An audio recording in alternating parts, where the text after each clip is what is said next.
नमस्कार। माली समाचार हिंदी में आपका स्वागत है। मैं दिनेश माली। मुंबई में रोहिंग्या बांग्लादेशी की बढ़ रही है घुसपैठ। हिंदू आबादी को लेकर किरीट सोमैया चिंतित। आइए जानते हैं विस्तार से। भाजपा नेता किरीट सोमैया ने शनिवार को प्रधानमंत्री नरेंद्र मोदी के "एक है तो सुरक्षित है" बयान का समर्थन किया और मुंबई में रोहिंग्या और बांग्लादेशी घुसपैठियों की बढ़ती संख्या पर चिंता जताई। इस दौरान उन्होंने दावा किया कि अगर यही हाल रहा तो मुंबई में हिंदू आबादी घटकर 54% रह जाएगी। किरीट सोमैया ने कहा कि प्रधानमंत्री मोदी कहते हैं कि एक है तो सुरक्षित है। यूपी के मुख्यमंत्री योगी कहते हैं कि बटेंगे तो कटेंगे। मेरे पास Tata Institute of Social Sciences का एक रिपोर्ट है। इस रिपोर्ट के अनुसार जिस तरह से मुंबई में रोहिंग्या और बांग्लादेशी घुसपैठियों की संख्या बढ़ रही है, उससे शहर में हिंदू आबादी घटकर 54% रह जाएगी। इसलिए हम यानी भाजपा कहते हैं कि एक है तो सुरक्षित है। उन्होंने कहा, मुंबई कांग्रेस अध्यक्ष कहते हैं कि मुंबई में सभी अवैध मस्जिदों को मान्यता देंगे। महाराष्ट्र कांग्रेस अध्यक्ष नाना पटोले कहते हैं कि वे लव जिहाद को रोकने के लिए कानून बनाने की अनुमति नहीं देंगे और सभी लव जिहाद के मामले को वापस लेंगे।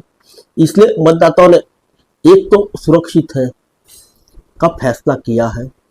इस बीच शिवसेना यूनिटी के सांसद संजय राउत ने धुले की रैली में प्रधानमंत्री मोदी के "एक है तो सुरक्षित है" बयान की आलोचना की और इसका व्यवहार्यता पर सवाल उठाया और इस बात पर जोर दिया कि महाराष्ट्र के लोग पहले से ही सुरक्षित हैं और भाजपा को बाहर करके सुरक्षित रहना पसंद करेंगे।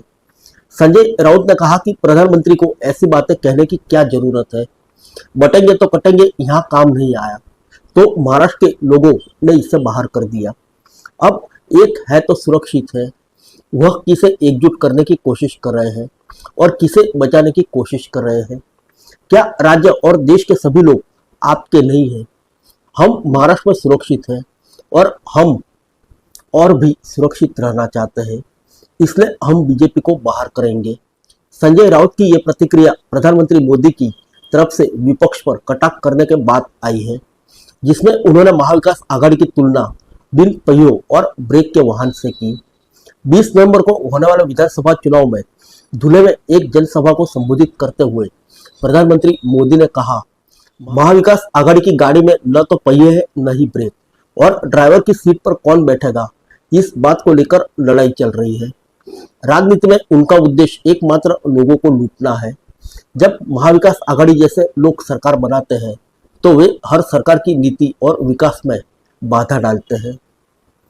वहीं कांग्रेस पार्टी पर निशाना साधते हुए प्रधानमंत्री मोदी ने कहा कि पार्टी का एजेंडा देश के सभी आदिवासी समुदायों के बीच दरार पैदा करना है। जब कांग्रेस ने धार्मिक समूह के साथ इस साजिश की कोशिश की तो इससे देश का विभाजन हुआ। अब कांग्रेस SC, ST और OBC श्रेणी को एक दूसरे के खिलाफ भड़का रही है। भारत के लिए इससे बड़ी कोई साजिश नहीं हो सकती। जब तक आप एकजुट रहेंगे तब तक आप मजबूत रहेंगे। प्रधानमंत्री मोदी ने आगे कहा कि महाराष्ट्र के लोग पहले ही 2.5 साल से महाविकास आघाड़ी के कुशासन को देख चुके हैं। उन्होंने राज्य में महाविकास सरकार की तरफ से किए गए विकास कार्यों की सराहना की और कहा कि राज्य में उनकी सरकार बनने के बाद यही गति जारी रहेगी। फिर मिलेंगे अगले बुलेटिन में अन्य किसी खबर के साथ। तब तक के लिए इजाजत दीजिए। नमस्कार।